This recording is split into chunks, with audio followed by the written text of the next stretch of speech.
حدیث روز از شبکای حکمت.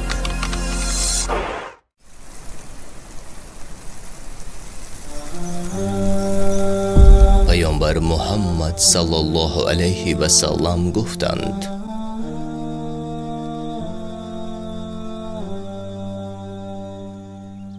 پروردگار ما با آسمانی اول نزول میکند در سیاکی آخری شب و میگوید: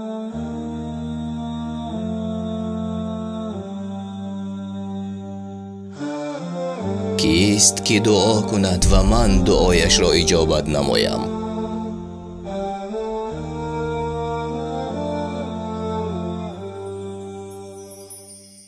کیست که از من بخواهد و من آنچه را که خواسته است برایش عطا نمایم؟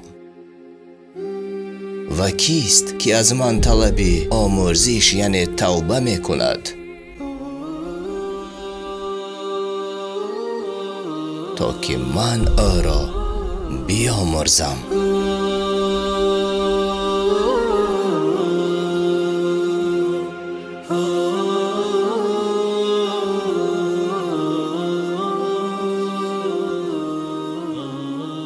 راهی راست و نجات هر یک مؤمن این سنت محمد صلی الله علیه و سلم است.